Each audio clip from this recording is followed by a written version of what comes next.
Hello and welcome to this video. I'm super excited about this one. If you're new here, welcome. If you're not new, welcome back. My name is Tumí. I am a dancer, a poet, and a medical doctor. I create and perform healing poem dances, which are dances that are crafted from my poetry and from my expertise as a physician, that I then perform for individuals, for art spaces, to ignite and propel the unique healing experience of you, the viewer.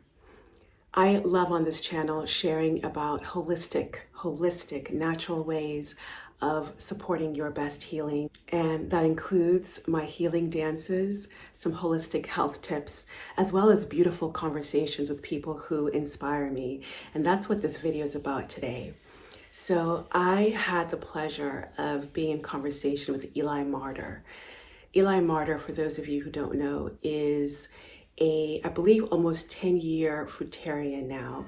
So he eats basically only fruit, all plants, and all living foods.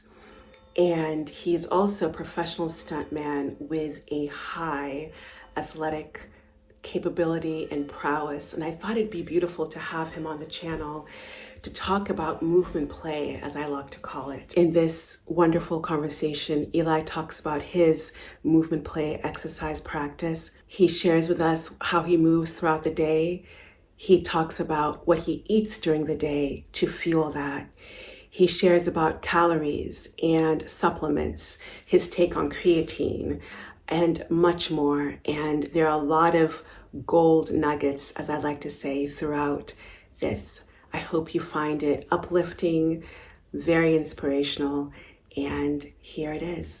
Eli Martyr, I'm so excited to be in conversation with you today. Tumí, thank you so much for having me. I always love being able to chat with people about all these important subjects that everyone's always curious about. And if we can help to shed some light on some of those topics, then yeah, I'm all for it. So I appreciate the time and the space, and yeah, I'm excited for today. I'd like to take a different angle than I think I've seen in a lot of the conversations I think I've seen of you online around fruitarianism, which we're definitely going to talk about. But I'd like to come from the angle of movement play. That's a term that I kind of coined, and it's the idea of, for me, vigorous, joyful, mindful exercise.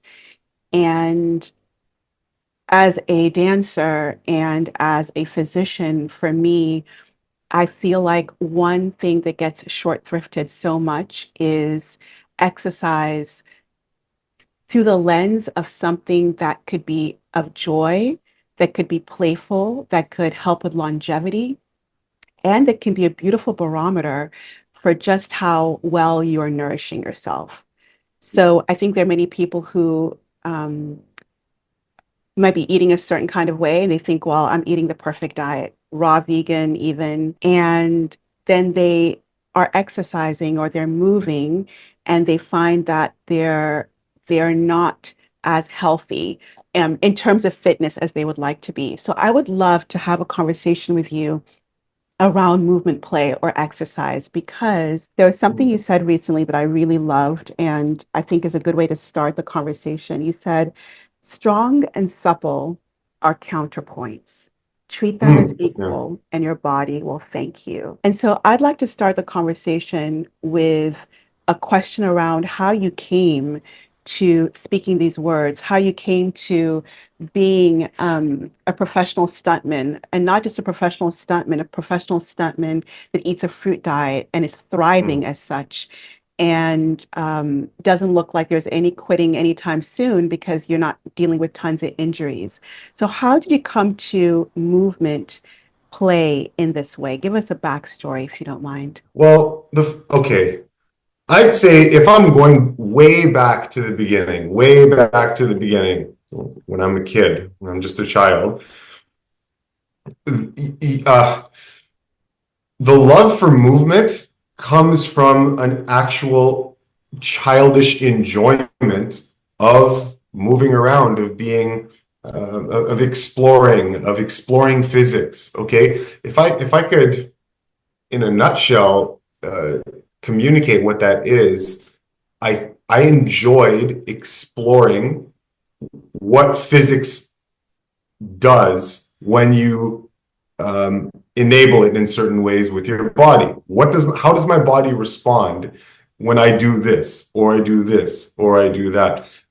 Feeling what my body is like as a projectile, jumping into things and just rolling around and try. Before I even started gymnastics classes, go in the backyard and you just huck front handsprings and just experiment and just play.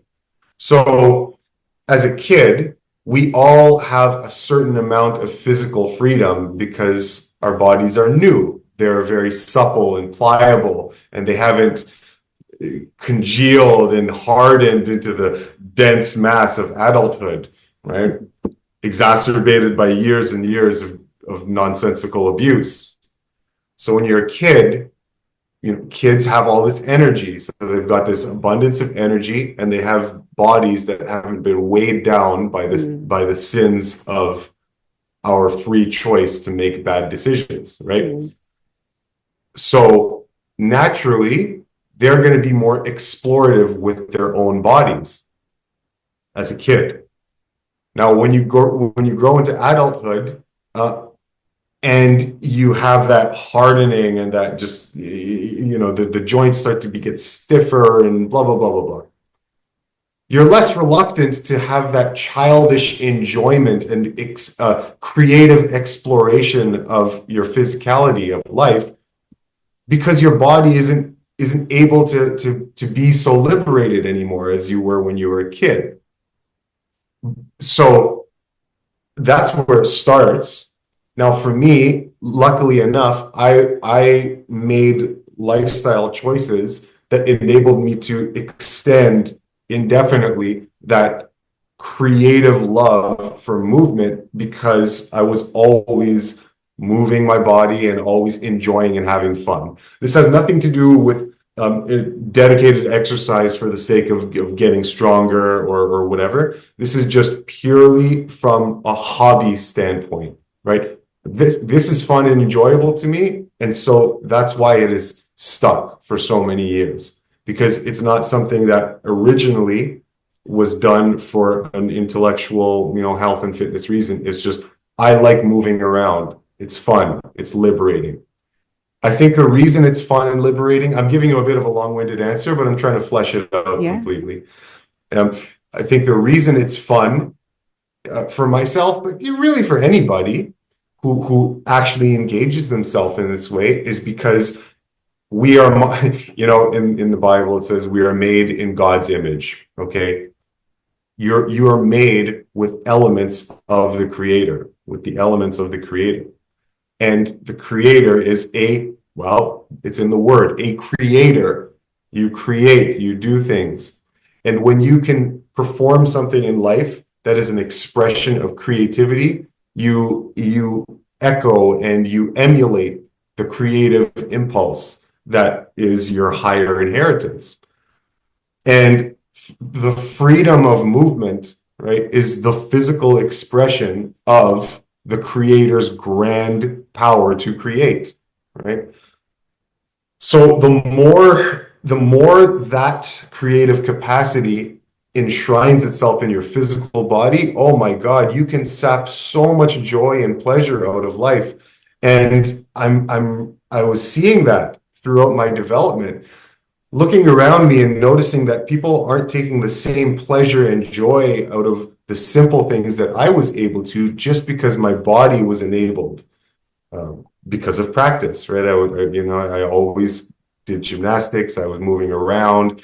I was always invested in my own personal enjoyment of being able-bodied, and it stuck with me for a lifetime. So to get around to your question, to answering your question, so there's that element.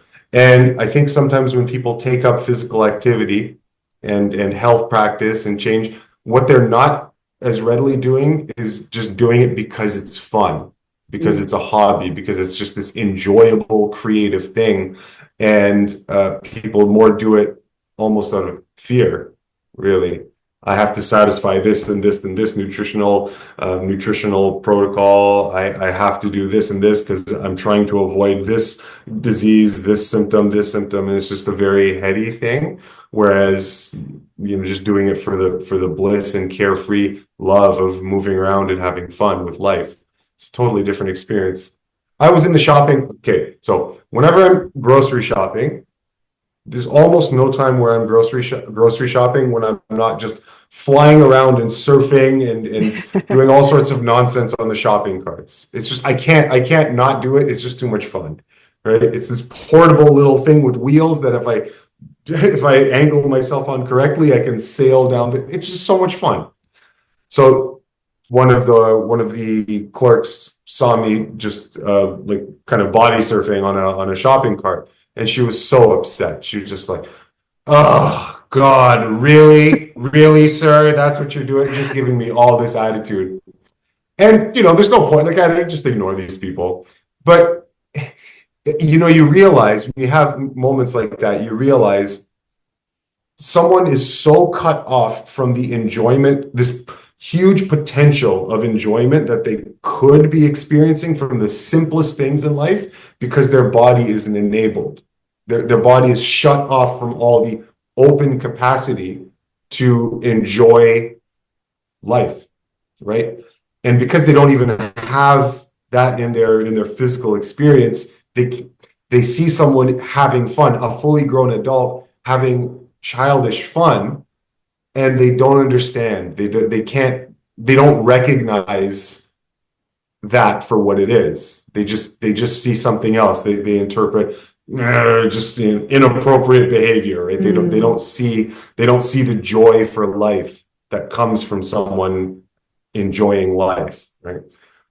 So this is so important, right? Taking care of your health, taking care of your fitness, at least at a foundational level, so that you can flex the creative impulse in your body. You can have mental creativity, but if you have physical creativity, or at least the capacity for physical creativity, I am telling you, audience, right now, the amount of joy that you can sap and extract and wring out from life is so much, infinitely more than you could have imagined.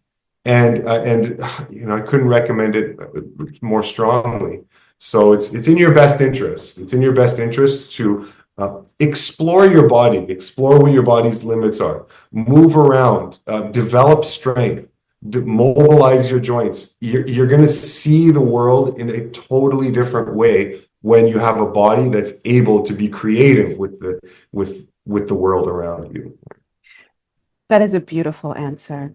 And Mm. I love how you took it back to childhood in terms of how free most children are, because like you said, the word you used was congealed, I think is the first word. And I love that word because people's bodies are literally blocked. Like I've seen the inside of people's bodies and arteries literally caked with blockages.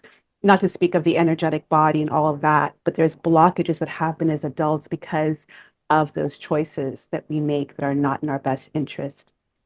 Yeah, So I yeah, love that you brought it to joy immediately and play immediately. And as you were talking about the shopping cart, I was just 2 days ago, I was with my son, my husband and I and our son were shopping, and best believe he was flying through, yeah, or he and I will yeah. just skip, or we Sure. these things that are just these spontaneous bursts of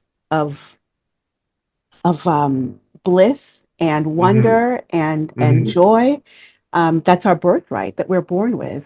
Yeah, of And course. so I love that you brought it almost immediately to food, in the Mhm. sense of, you didn't say the word food maybe, but I think that's how most people are congealing their bodies. And so I want to take it there immediately because I Mhm. do believe that movement, play, or exercise and food are bedfellows of sort. And so I'd love to hear from you.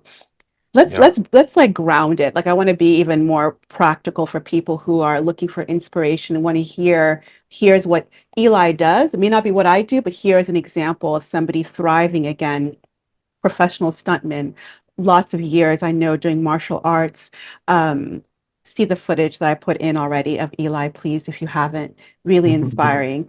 And so, can we walk through your day in terms of two things? If you can talk about what a day in the life looks like for you in terms of your movement practice from morning to night. I can imagine that changes based on what you just shared, but what it would typically look like, and then also talk about what you eat in a day to fuel that, because it's also, and I'll end here, there can be a huge amount of fear around if I'm going to move that much or move that intensely, I'm going to need 5,000 calories a day, 3,000 calories a day. I'm going to need high protein, etc. So just walk us through your day in terms of movement and then maybe in terms of food. Okay, so let's start with, okay, I'll start with food then. So with food, it took a long time. It took a process of just study, experimentation, investigation, living with the current diet lifestyle that I have now, living with it and seeing what works and what doesn't. It takes a while, but after after you get enough experience, you realize that the more you throw away from what you know, or what the world has suggested is the case, is the reality with dietary considerations, the more I started just ignoring all of it, the better the better and more healthy the orientation to life is. I found there are certain fundamental considerations that you would obviously never lose track of.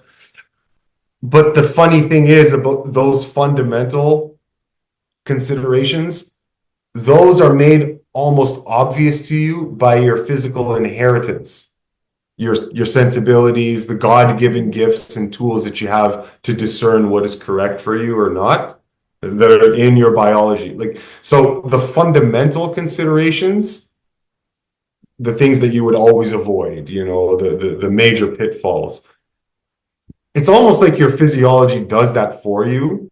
And so that's what you have to pay attention to the most. And then the rest is made fairly simple. Okay. Anyway, sorry. A typical day. My typical day, I'm going to definitely start the day at whatever time my first meal is. This could be anywhere from 12 till 3 o'clock or 4 o'clock. Anywhere in that time is typically when my first meal would come in the day. So at whatever point that is, almost guaranteed it's going to be a very high water content food, melon of some sort, or anything else. It could be peaches, it could be nectarines, it could be pears, it could be grapes. Grapes aren't the highest in water content, but I'm just whatever, just rhyming off different options that I've had in the past. So it could be anything, any high water content fruit. Very often it's a meal window, an eating window of a couple hours. So let's just say my window is 12 to 5 o'clock, right? I'll eat everything that I'm going to eat in the day in that window, and then that's it for the day. That very often turns out to be the case. Sometimes that's not the case. Yesterday was an example where I didn't eat like that. So yesterday I had my cousin's birthday. So we met in the evening, and so I had some stuff in the evening, had some watermelon, had some other stuff, other fruits. And then earlier in the day, around 11 till 1 o'clock, I also had another meal. So it's either one eating window of a couple hours, or it's two smaller meals in the day, whatever you want to consider a meal. Typically, I'm mono eating as well, so I'll eat one fruit at a time. So I'll start with maybe pears, give it a rest for a couple minutes, and then move on to another type of fruit. So typically, I'm eating one thing at a time. But that's generally how the day goes. So it's either one eating window of a couple hours, and I'll eat everything I'm going to eat in the day in that one eating window, or two small meals in the day, different times, spread out by like 4 or 5 hours or so, something like that. Now, what does the rest of my lifestyle look like? Okay, outside of eating, the morning and early afternoon, that is when I'm doing a lot of my physical activity. So I like to move around, do some mobility work in the morning.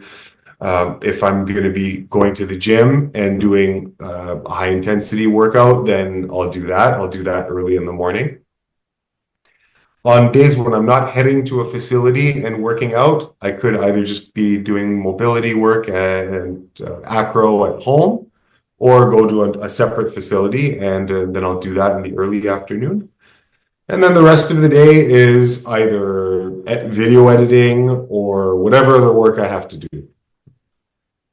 On days where I'm working on set, then those days are write-offs. That I can't do anything that day. The whole day is dedicated to work on set. So when I'm working on camera, that's it. That's the day.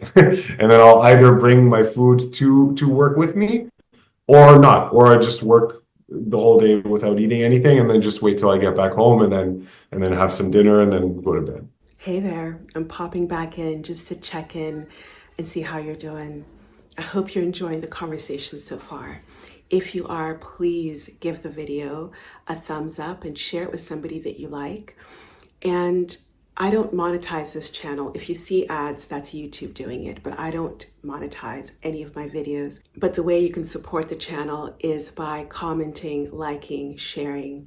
I also want to invite you over to Your Delicious Life, which is my online space where, if you're looking for more support about what Eli and I are talking about in this conversation, how to thrive eating a plant foods, raw if you want, or not raw, but a plant foods healthy, vibrantly healthy diet. If you're dealing with social challenges, if you're dealing with craving challenges, if you also have a health challenge that you would love more support with from a holistic physician as myself, 20 plus years now as a physician, I invite you to come over and check out YDL, or you can fill out the questionnaire that I'll leave a link to below so that you can see how to work with me more, either one-on-one or in YDL, for further support so you can achieve and maintain your best well-being. Let's get back to the conversation. Eli, just to, not to interrupt, but you're in a beautiful flow, but there's one thing that I think will be very helpful to flesh out again, this idea of calorie and movement intensity or movement amount. Can you speak on that, as in on the days you're moving more intensely or more, on the days you're on set doing a lot of physical work? Do you change the amount of calories you're taking in? And also give us, for example, yesterday, how many calories? I don't count calories either, but I think for people who are very into the calories, I really want to dispel this fear around, I gotta smash a certain amount of calories to make physical gains. So I'd love for you to speak on that. Like, how many calories are we talking about on average?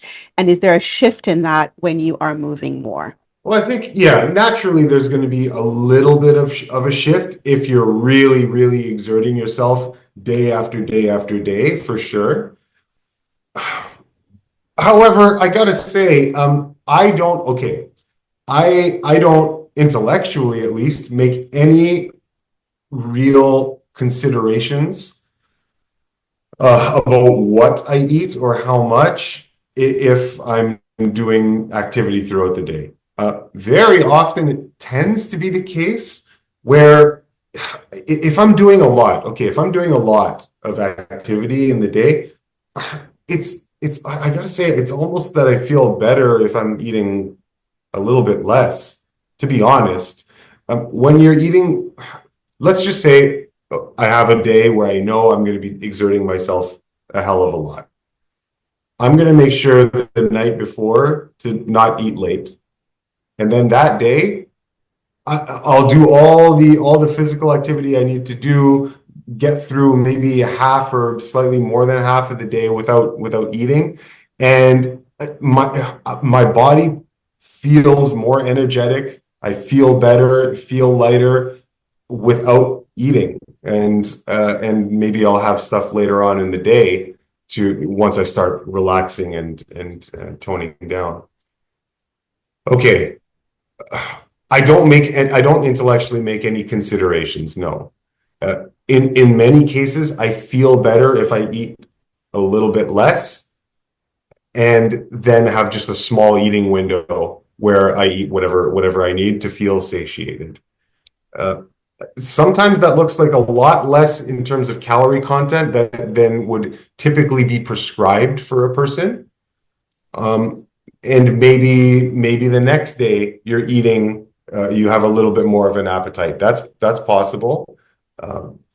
But it's a kind of difficult question to answer because I don't make any of these intellectual considerations, right? Like I don't do that. I just eat the exact same type of way, the same type of food as I always eat. Like I don't eat nuts and seeds more because I know I'm going to be exercising more in a day. I don't do that. I don't eat way more vegetables because, oh, I know I'm going to be hitting the gym and then having a day on set, so I should eat my vegetables. No, that is nowhere. That's nowhere, in the plan. I just eat the exact same thing that I eat when I'm doing nothing, right? The days that I'm doing nothing and the days that I'm exerting myself heavily, it's the exact same type of food. There's no change. There's no difference, really. So how do I give a responsible answer to your question? I I try not to be too heady about it. Whatever intuitively I want and feel like I like eating, then that's what I'm going to eat, whether I am exercising heavily or not.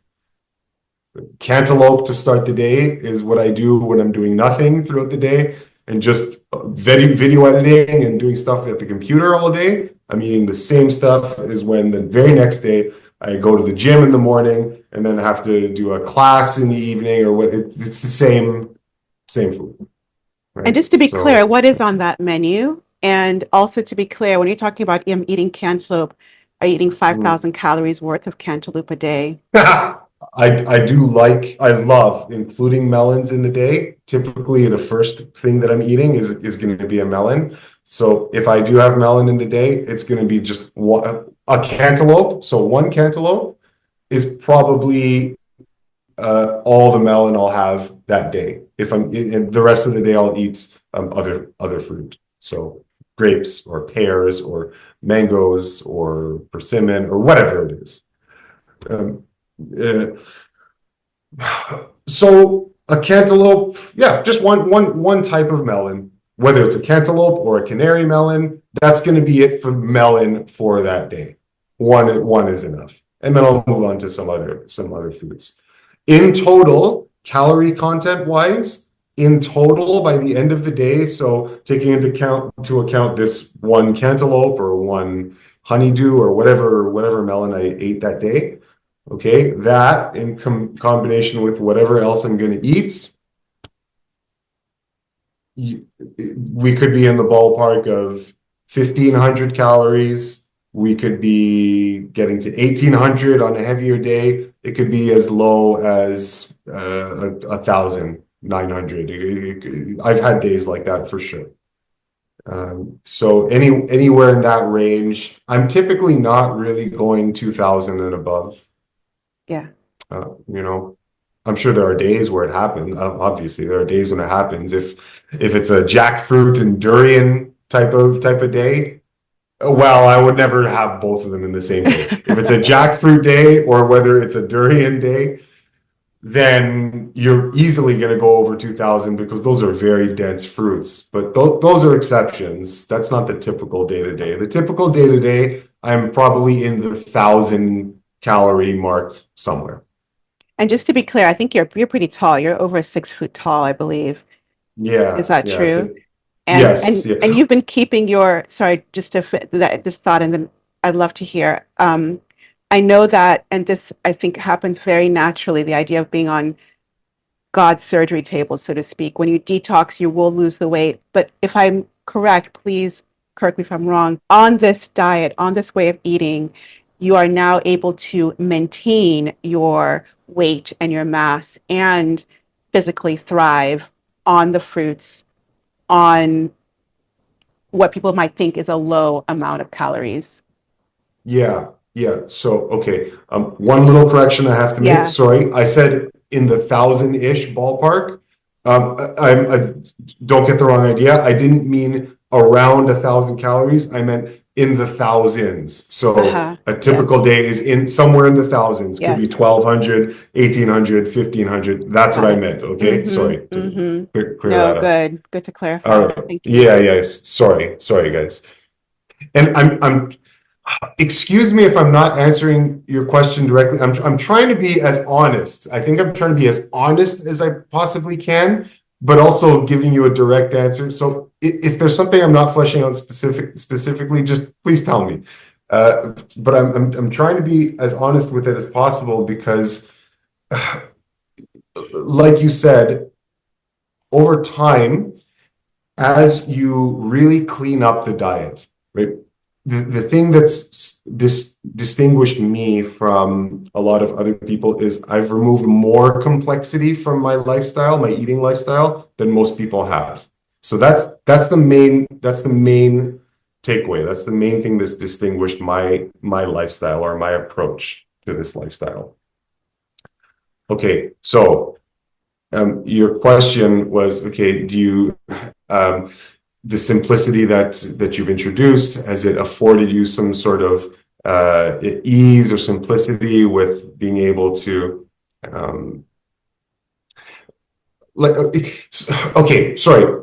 With your question, just give me the question again in the sense of how do I want to say this? Okay. Over time, you know what, I'll just let me back up for a second. So removing all the complexities, it gives your body a lot of there are advantages. So it gives your body the capacity to have a good absorption and a good energy maintenance on its own, right, by default, without recourse to doing dietary things. So when you get rid of all the stimulants in your system, you don't experience necessarily the nagging hunger that the average person might. So I'm not as ravenous when it comes to getting food throughout my day as someone else might be. You can go throughout the whole day and feel very, very comfortable. And so this lifestyle where you've removed a lot of the things that are hyperstimulating and you're only furnishing your body with with the species specific types of foods that we're supposed to be eating. Okay. When you do that, I think what happens is the natural ease of life you start to experience in your body. It's meant to be simple. It's meant to be comfortable. It's not meant to be complicated. And so I feel that over time, that's what's happened. It's started to remove so much complexity that now in describing and answering a question like this, I'm having to think about it because I don't think about it much in my life, right? I'm like, okay, well, how do I give you a straight answer with this? It feels like there are so few considerations to make besides honoring the very, very basics, right? Eat what your palate, what harmonizes and resonates with your palate. And beyond that, just do the basics. Sleep, go to sleep early enough or sleep well. Don't eat too late. Some of these basics that keep and maintain your energy. And when you do that, it seems like there's a lot of the considerations and the complexities that you don't really have to worry about anymore. Okay. Now I don't know if I've answered your question specifically, but you know, if there's something that I missed, like let me know. I think that was But a beautiful answer, Eli. And I think there's a couple of things I just want to tag on there, just to maybe yeah. offer a little bit of where I'm coming from with these questions. And Hmm. also, you said this thing that I just want to, for me, maybe this is a little bit my experience, is eating what feels good to your palate. And I would just add for anyone, because I have the honor of working with a lot of patients and clients, and they'll say, well, potato chips feel really good on my Right, palate. right. And I think, just to be very clear for anyone listening, this is eating things in their natural, Yeah. unadorned, I call it, state, like non-stimulate, like nothing added.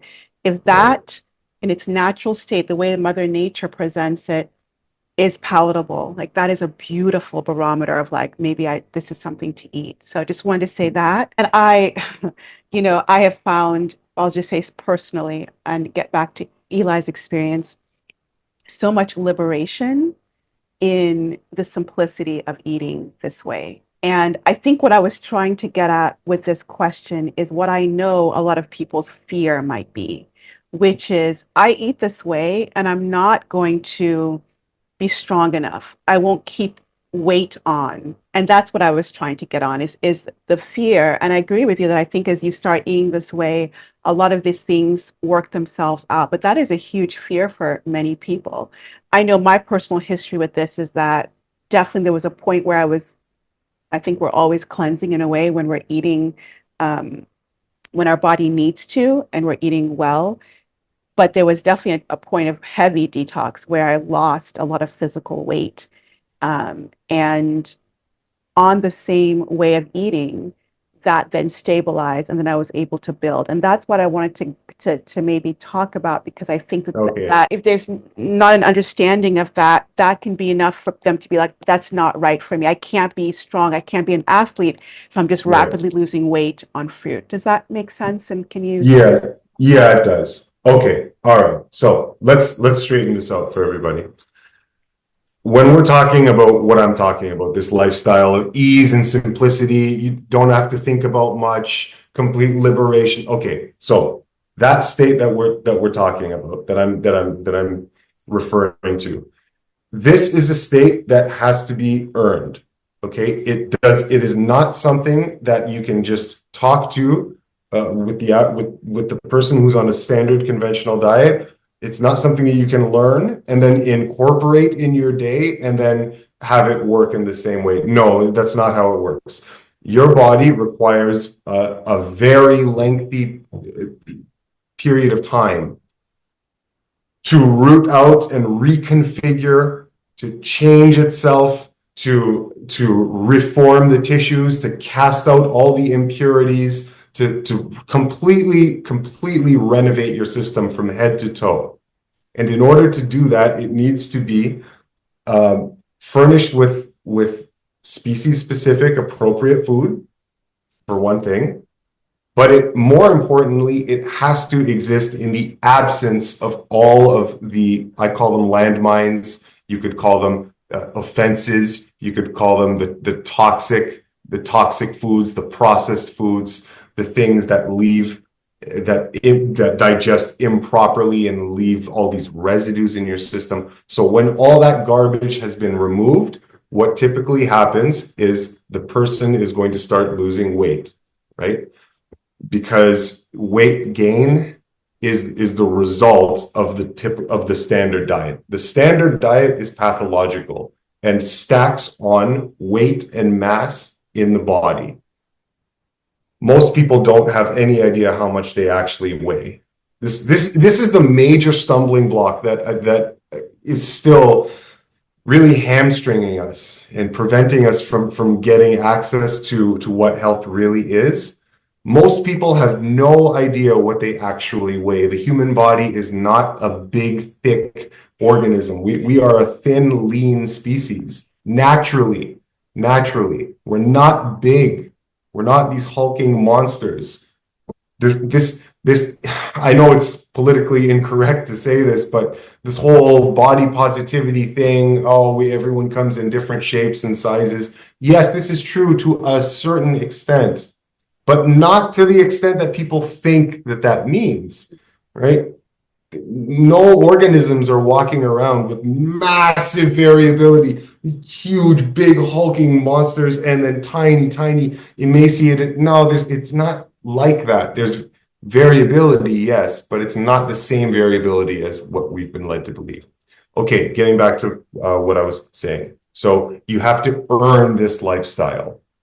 You have to earn this lifestyle by a responsibility to the primordial laws that govern health, right?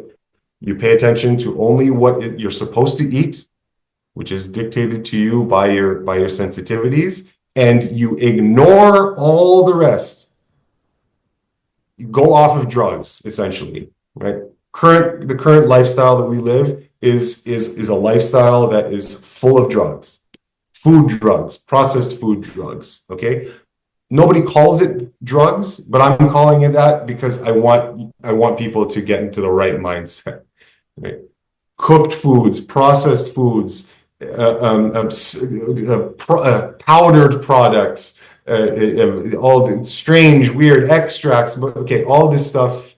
This isn't real food. All right, real food is the stuff that grows on the trees, the herbs that grow, the nuts and seeds that grow. That's food. All right. Premise your diet on that, ignore the rest. That's step one. So when you start doing that, weight's going to start flying off of you, okay? Because you're removing all of the impurities and you're not stacking into your body the things that have been accumulating for the past several years. So when you stop doing that, now your body starts getting rid of them, you lose weight. Then your friends go crazy and say, oh, you're getting sicker and you're losing weight. What happened to you? Oh, dude, you blah, blah, blah, blah, blah. And you just hear it, okay? Now, if you don't have personal integrity, you're going to let this get to you and your ego will get involved and invested, and you're going to see yourself in the mirror and you're going to be this smaller version of what you thought you were, and you're going to think, oh, this diet isn't working for me. No, it's doing exactly what it's supposed to do. You know, people ask me all the time, you know, how do you get so lean? How do you stay in such good shape? And it's funny, you know, sometimes these people don't know what I looked like prior to.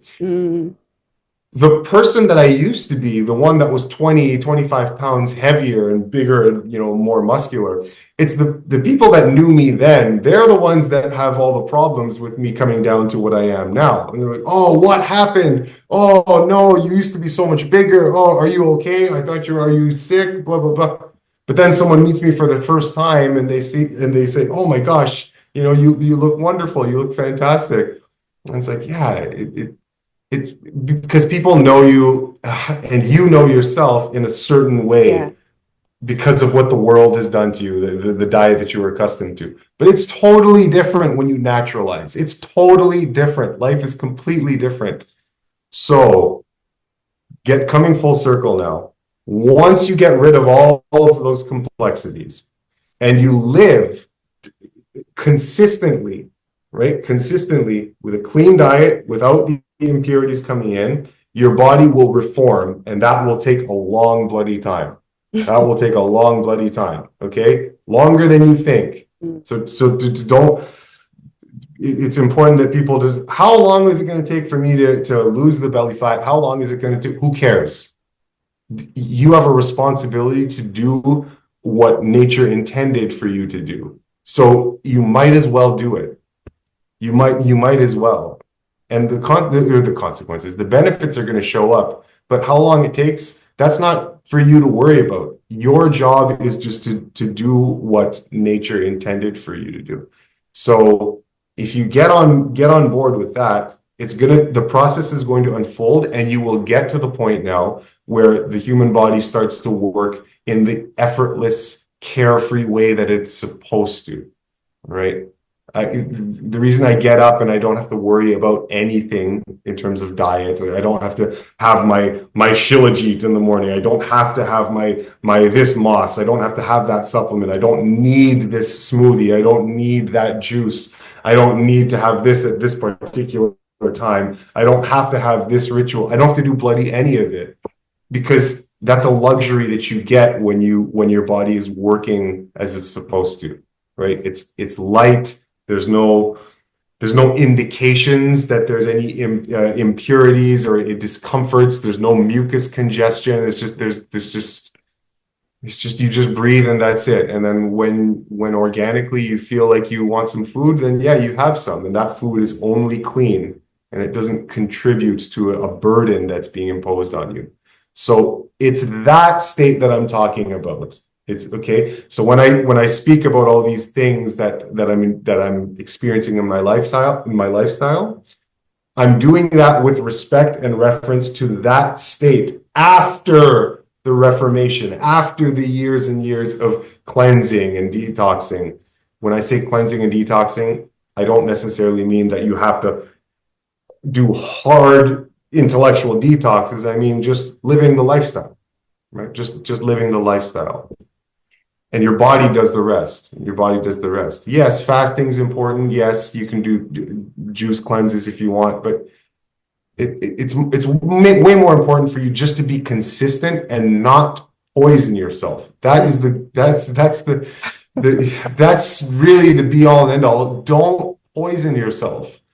If you want, you can do, I'm going to have salt every once in a while. I'm going to have oils and every once in a while. Fine. Oh, I'm going to have some drinks, here and there. You can be that person and your results will be half-assed.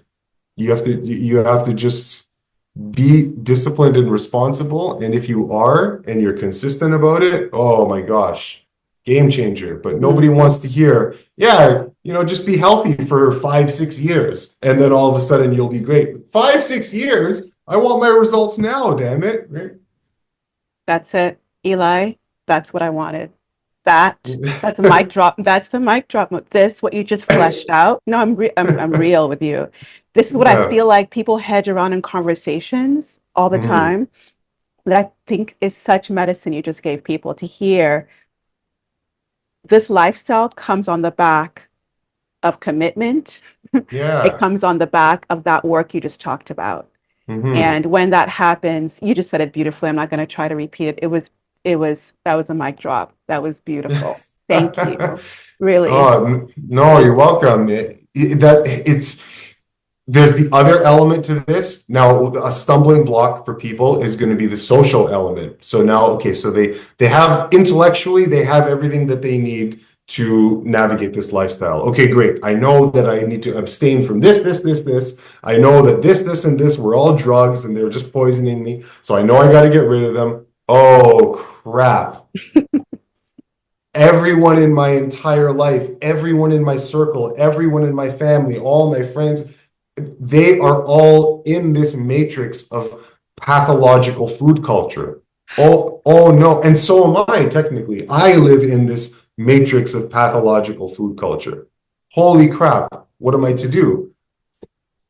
That's when you need to live in your integrity and own it to the max. If you can't own your responsibility to God and nature, if you don't own that and intake it, right? Like bring in those principles of life into your being, into your mind, and own them, right?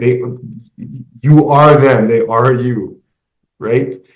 And if you don't have that integrity, then the social scene is just gonna chew you up and spit you out. It's gonna mess with your mind. Oh God, I'm going to the buffet tonight. Okay, shoot.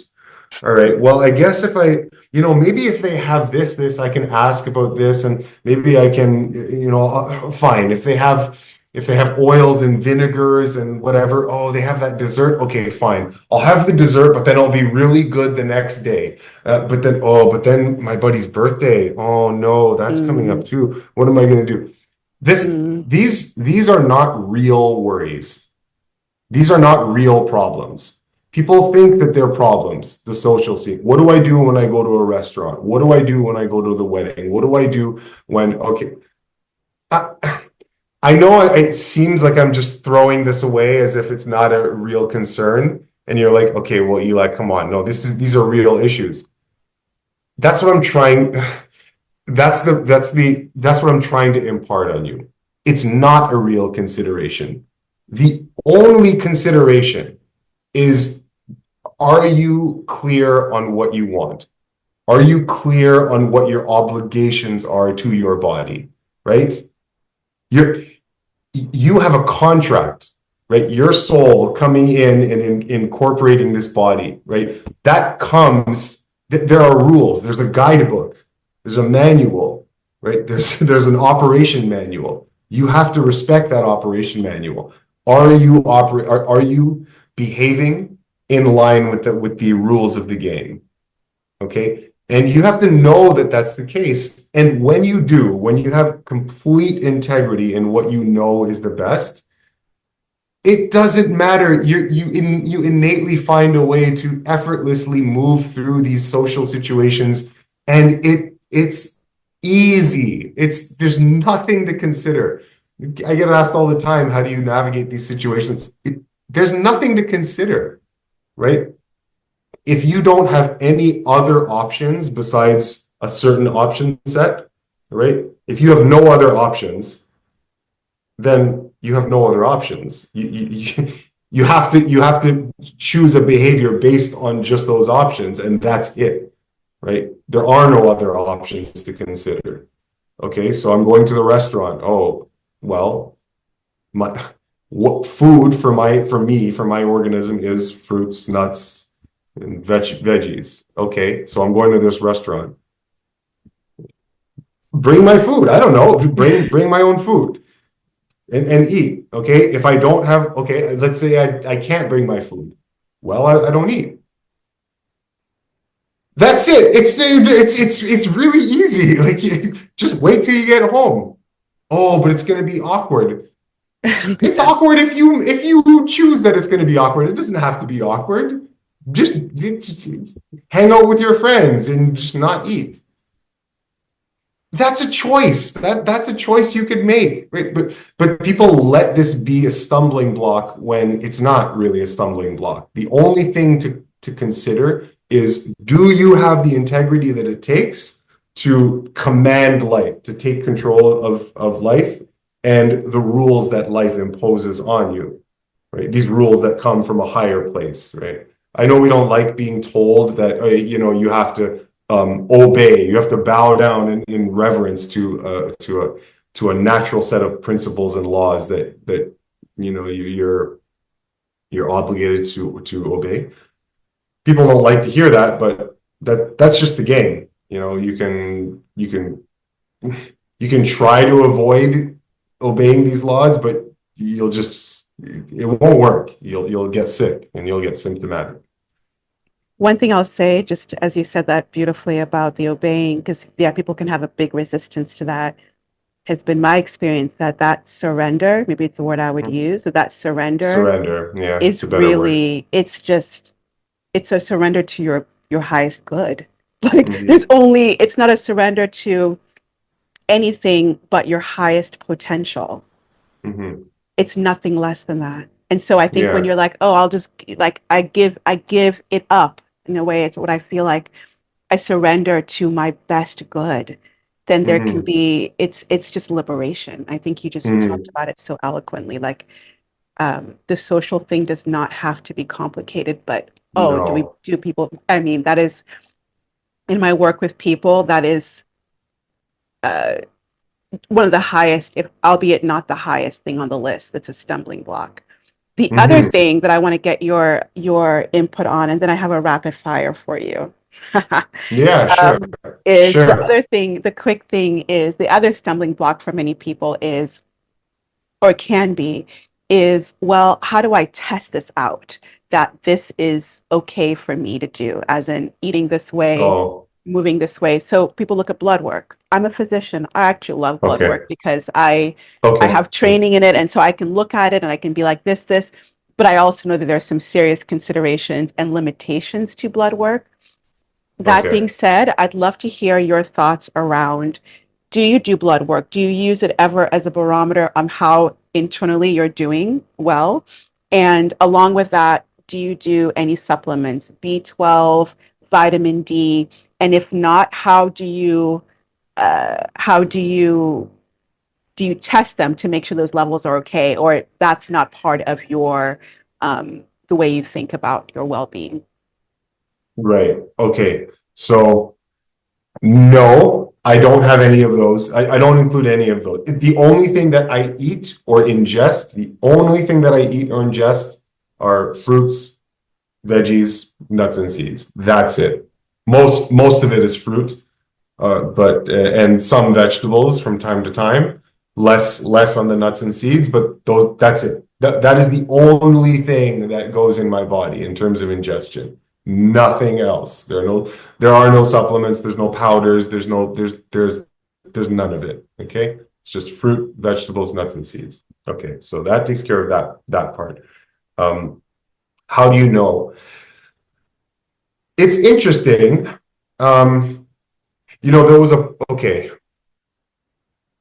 There was a point you said earlier that I kind of want to go back on. So maybe I'll go back afterwards and I'll touch on that.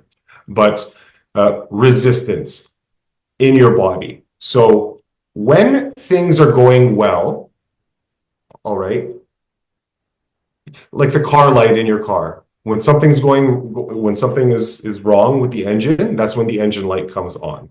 Okay. And it alerts you that something there's an issue there with the engine that you need to take care of. Now, if your car never gives you any indications that something's wrong, yeah, some general checkups from time to time are a good idea for sure. But you also might run into the problem of the mechanic running an industry, running a business, and you take your car in and there's some consideration that isn't really an issue, but they want you to come back to the mechanic's shop. So they might put it in your mind that there's this worry that you should be taking care of. And otherwise, if you had just not really, done much about it, it wouldn't have been too much of an issue. Now, okay. I know people might disagree with that at first, and yeah, to a certain extent, a general car checkup is a good idea. My point is, it's you get indications, you get signals when something's wrong. So when you are living in your body and you feel a resistance of some sort, okay? So a resistance meaning a resistance to the effortless flow of energy in your body. Any type of resistance, if there's a tissue that is a bit more injured, inflamed, congealed, calcified, all right? There's a to the effortless flow of energy or nervous conduction, right, of electricity. Might be a resistance to the flow because of the tissue is just impairing the effortless smooth flow of that electrical impulse. When there's resistance in your body somewhere, you experience that as symptomology. You sense it, you detect it, okay? So, at a fundamental level, how does a person know? You're asking, how does a person know that they're doing okay and they don't need to go get themselves checked out, or should they? Right? How do you know? The first thing to do, the first foundational place that you can put yourself is do what is required in the lifestyle, in furnishing yourself with a good amount of vital force and cleaning up your diet such that you aren't feeling resistances at some place in your body. The less resistances you feel, the better off you likely are. So if I wake up and I really dial in and I breathe, just breathe, and I feel no hiccups, no resistance to the flow of breath, right? No resistance at all. It's just clean. It's like a void, like an empty void in there. The body is sending no indications to your mind that there's anything to pay attention to. And it does that when there's a type of resistance or blockage to flow, to effortless, harmonious flow. Your mind will be able to pick that up and feel, oh, something's up here, something's up here. I'm not breathing well today, right? You only get those indications if there's some sort of resistance. So if there is nothing and you're feeling like there's just space and void inside of you, it's a good indication that there's actually just harmony in you, because you wouldn't be getting any indication, right, of some sort of impairment or blockage if you feel just a voidless nothingness. That's what you want. You want to lie down in the evening time and feel a voidless nothingness. When you move your arms or you move your legs or you just move your body, what you want to experience is a voidless nothingness, or nothingness, excuse me, right? Especially with your breathing and your function, like your breathing is a very important indication of this. Okay, so that would be the first place the first thing to do, to take control of. So if you have these issues, right, you want to clean up the diet, clean up the lifestyle. You can do simple cleanses and detoxes. Try a 1-day fast, a 36-hour fast, and then clean eat on the other side. See how you feel, and then continue to do clean eating. Maybe do it again 2 weeks later. Simple, like just chipping away at liberating energy and vitality in your body by putting in only what is best, and B, not putting in the stuff that hurts you. So step one is to do all of those things and see if you can get to a place where you're not feeling resistances in your body anymore. That's step one. So you would empower your own vital force to accumulate, so that your own vital force works on repairing all the things in your body that require repairing. No physician can do this to you. The reason why I'm saying it in this way is because these are the things that no physician can do for you. There is no physician on earth that can do for your body what your own internal vital force is able to do in its intelligence when you allow that vital force to accumulate. You allow that vital force to accumulate by living correctly. Okay? So that is the first stop on the way to health.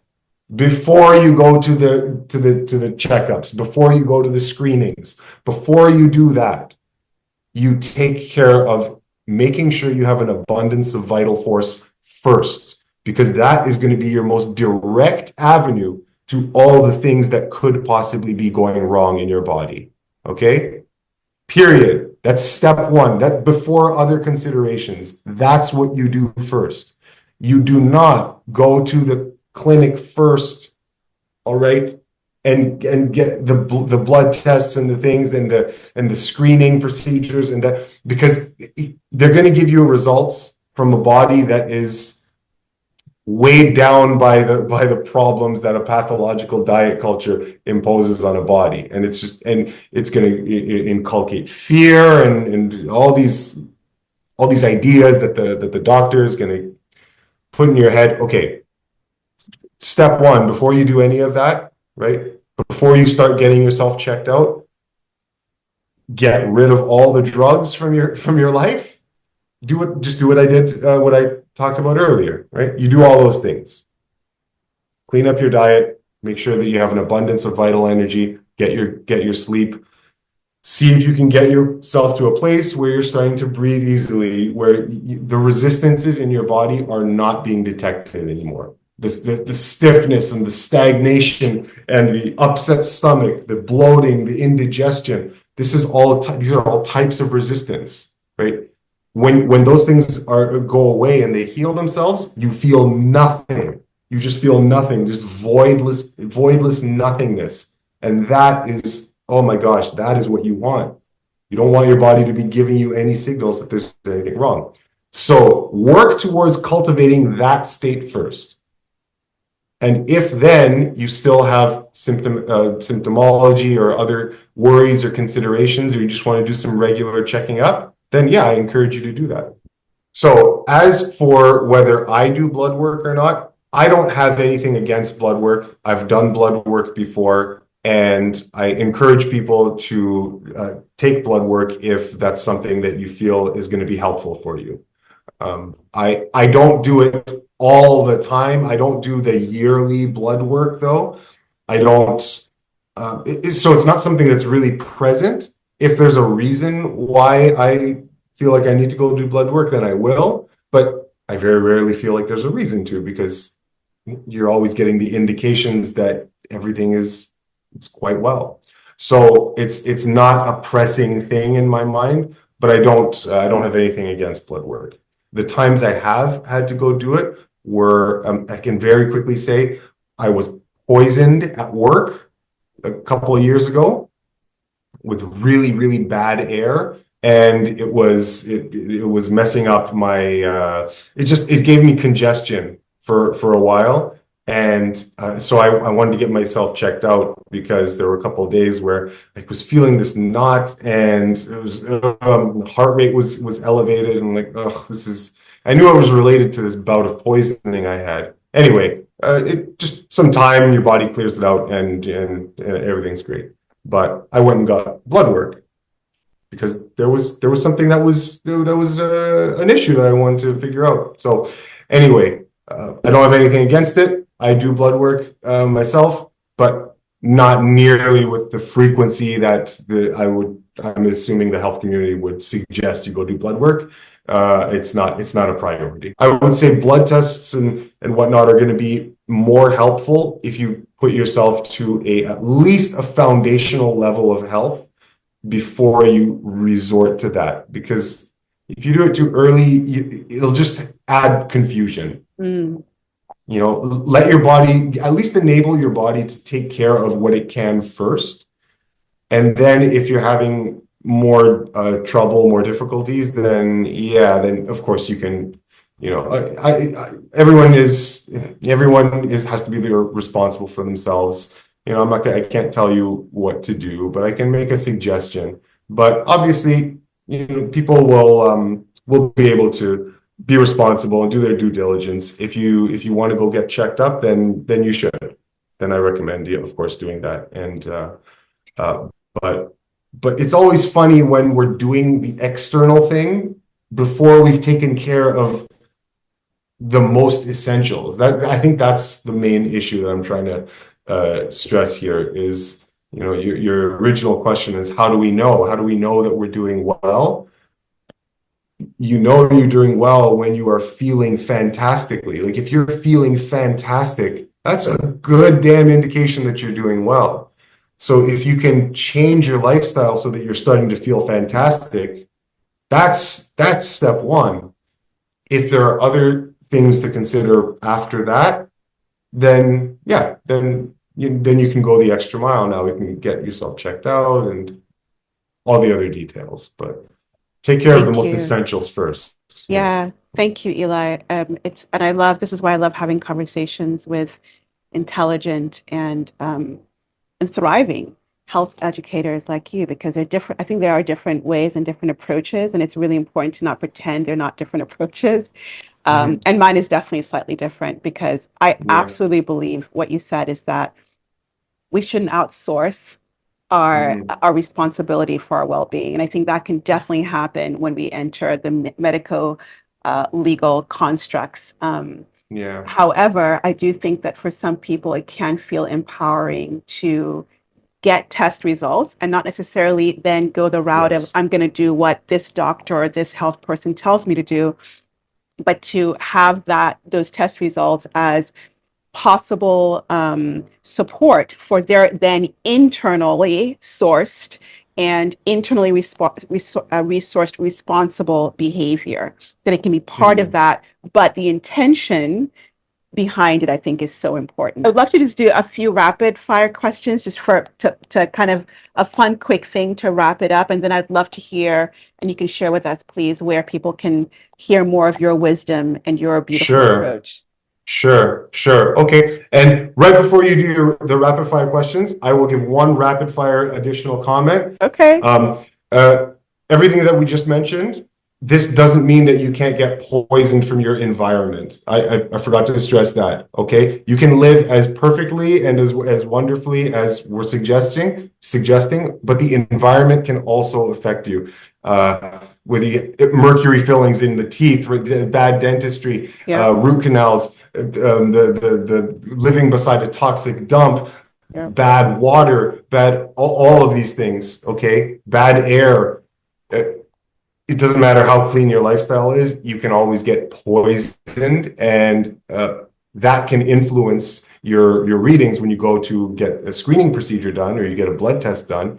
You might be picking up things from your environment, right? And so a healthy lifestyle might not help you avoid that, and a blood test is going to help you root that out. So that's a way that it can be very helpful. Yes. So Yeah. there are those Good. considerations. So you got to take into account everything. It's not just diet, Absolutely. it's everything. Absolutely. So, be diligent, be responsible for yourself. Don't just listen to me. Make all the considerations that you know are best for yourself, and you'll be okay. I love that you wrapped it with this holistic, like we're whole beings. It's a Yeah. holistic approach. Yeah. Rapid fire. Okay. Number one, Ready. creatine. Creatine is the hot topic. Creatine, yay or nay? No, don't take creatine. No, straight up, don't take creatine. You have to have your obligations straight and your principles straight. You need to know your principles. You don't put anything into your body that stimulates something or gives you something that your body already produces. We know that story. We know the anabolic steroids story. Creatine is not like steroids, but it's something your body produces naturally. So when you put something in, and your body's going to get lazy and it's going to start malfunctioning over time. No, don't put creatine into your body. Guys, come on. Second, fill in the blank. A high protein diet is Unnecessary, pathological, silly. Yeah. thank you. Impossible if you're living with what your palate actually indicates that you should be eating. It'd be almost impossible for you to have a high protein diet, because Beautiful. I don't like. Yeah. Anyway, Beautiful. No, there's lots I you can love say. that. Yeah, those are all great. Your current favorite exercise? Oh, current favorite exercise. Ooh. I like a lot of different types of exercise for your unique. Yeah. Yeah, oh, that's a tough one. I don't know. I couldn't tell you between the joy of acro and moving and the and doing like a high intensity workout where you feel like you just worked yourself to oblivion and now you've really earned the rest and relaxation afterwards. Oh, So good. that's a hard decision. Yeah. Yeah, that's a How hard about decision. the I can current tell. favorite, like not exercise, but maybe like something you're playing with, or a thing like do you know what I'm saying? Like one of those things where, like in dance, this happens all the time. I'm working on something, a new move or a new thing. Like, is there some sort of little thing you're playing with right now that you're enjoying? Yes. Okay. So in terms of sheer childish joy, Yes. just different acrobatic flow movements, different acrobatic stunts or movements, like just exploring what my body can do. Those are always the most gratifying, fulfilling, and just straight fun, right? So Love it. that I can say for sure. Yeah. And one thing that you're excited about currently, anything?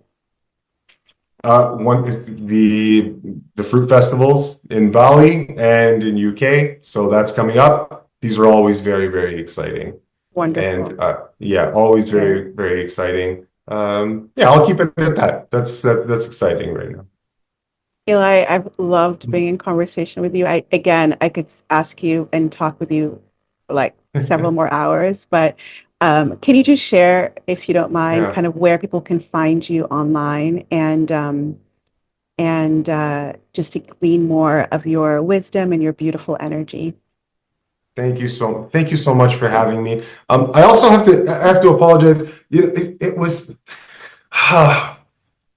I'm always trying to answer as honestly as possible, right? When I answer questions, I'm always trying to do that.